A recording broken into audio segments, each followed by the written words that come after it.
Let me talk about this real quick from my side, Nigel, and then you kind of give your thing.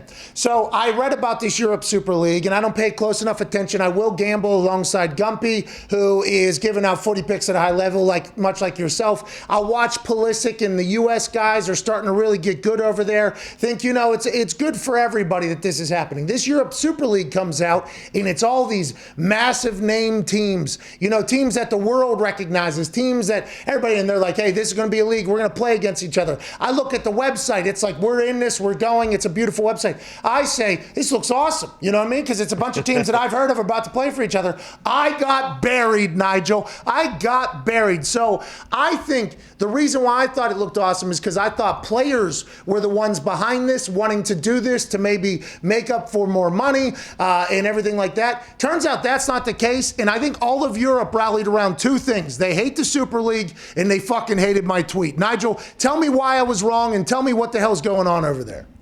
Well, the whole of Europe wasn't wrong. They were dead right. It was a fucking shit tweet, but there you go. But let's start off with it. Well, first of all, what gives these clubs any God-given right to be considered the top 15 clubs in European football? Spurs haven't won a Premier League title or a First Division Championship title for 60 years. Arsenal not in the Champions League. Manchester United have never been the same since Alex Ferguson left. Manchester City in 1999 were playing in the third tier of English football. And Liverpool, up until last year, well, they haven't won a Premier League title. So suddenly, at the moment, these sides are considered the best teams in European football, which is totally farcical. What they're doing is they're basically guaranteeing their fortunes and not giving anybody else having any hope or aspiration of meeting them. It's like playing poker with a mate who wins all the hands and then pisses off and doesn't give you your money back. It's absolutely scandalous. Let me just tell you one thing. I mean, the other thing about English football is that all those clubs I've mentioned are owned by foreign owners. Arsenal are managed by Americans, Manchester United are managed by Americans, Manchester City are managed by Abu Dhabi, Liverpool are managed by Americans. These clubs have 150 years of history, with which have been brought up by locals, by fans, by players, by fathers, generations. It's us. Now, but the thing is, you just can't write that history off. Oh. Now, these players, when does it get to the point where they have enough money? At the moment, they're on 100 grand a week, 150 grand a week. What's another 50 grand a week to them? What's another 50 grand to me? The gap between the top and the bottom in English football is much bigger than it ever should be. Years ago, it should be a feeder club. You had aspirations. You wanted to play in League Two. You wanted to play in League One. Those clubs made money by selling those players to the better clubs. Now the rich get richer, the poor get poorer, and what happens is English football, the lower league football, just becomes a non-entity. And for me, it has a knock-on effect, not only in the lower levels, it had an effect on international football. World Cups won't become as important, and everything will hinge on this thing. And to me, it's the totally wrong thing, and it's all about money and greed. And I think there's enough money in the game, and the people have made a lot of money out of it. Oh, Nigel, I appreciate all your information there and knowledge. I did not know until your answer there that this is probably Americans' fault. I mean, I should have assumed.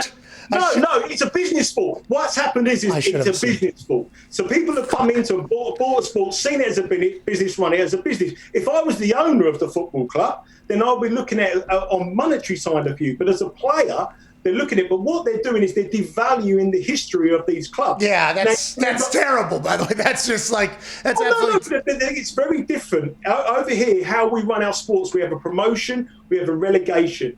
And what we do is we want to beat our local rivals and we want to go up from the aspirations to take a team from League One, the Championship, play in the Premier League. It's like the Golden Goose. That's what we want to play. We want to be in it. What you're doing is now is you're taking these top 6 sides and putting them into this league and giving them sort of some freedom to play at that level with that kind of revenue, and no one else is allowed in. That, to me, is unfair. Now, what I'm saying is these teams have all had ups and downs in their season. Manchester City were in the third league of football before in 1999. So it's an elitism thing that's just not allowing people to come in and everything. Now, the problem is what these clubs want to do is they want to play that league and then play in the Premier League. But they will get £300 million for playing in an invitational league, which means the gap is bigger and better, and they won't pay their best players. Now, These clubs have been built on local traditions. They've been built on local families, local everything from 100 years ago, and it won't go down well with the fans. Fans will boycott it. My general impression is this will not happen, because if you asked a Liverpool fan if he could play Everton, that would mean much more to him than playing Real Madrid on a Tuesday night in this league. It means nothing. It means absolutely nothing apart from the revenue bringing the club and the revenue for the player. And the player will not be able to play international football for his country, which means everything. From me as a kid, you wanted to play football, you wanted to play for your country, you wanted to play in the World Cup. That was the pinnacle. Now it's not the pinnacle.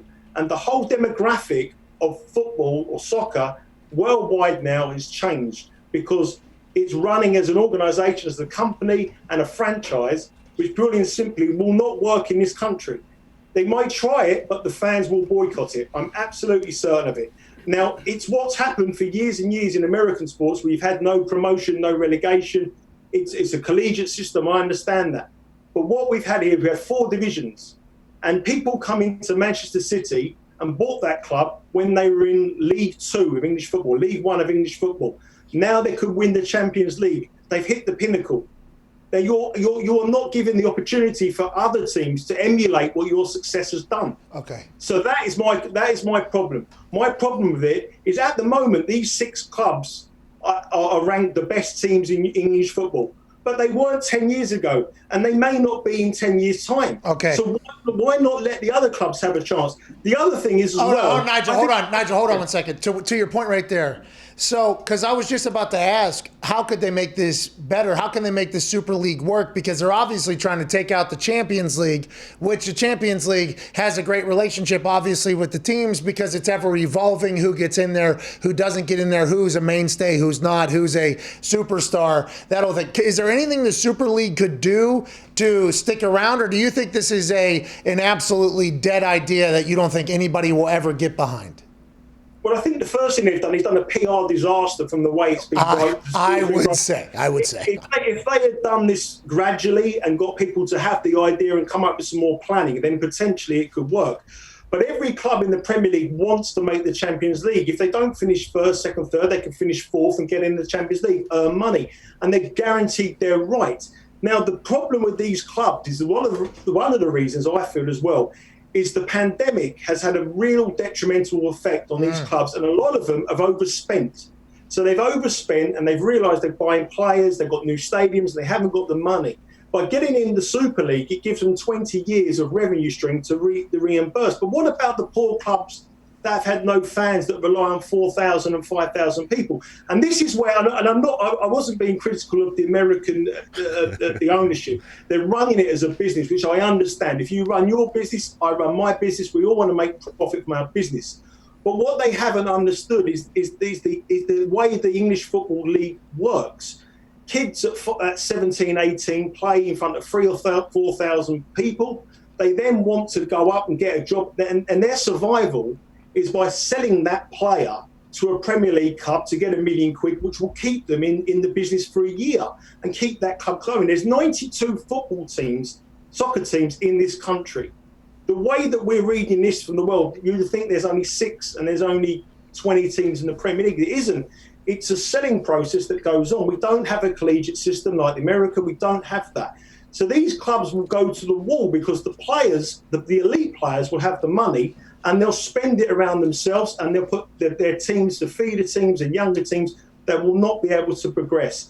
From a commercial point of view, it's ridiculous. And from a fan point of view, the fans, honestly, we're a very small country. Going to watch our team away from home, doing a 2-hour journey on the train, that's what English soccer is about. It's about camaraderie. It's about joining together. This has made it more of an elitist sport. It's about the rich getting richer and a lot of people going to the wall. And that's what we feel very bad about. And I think unless you knew the whole demographic of the English football leagues, then it was very hard for someone to understand. But from your point of view, Pat, I understand it completely. You look at it and go, you've got 15 teams, Real Madrid against Barcelona. Yes, that's what I was about to say. I feel like the American owner.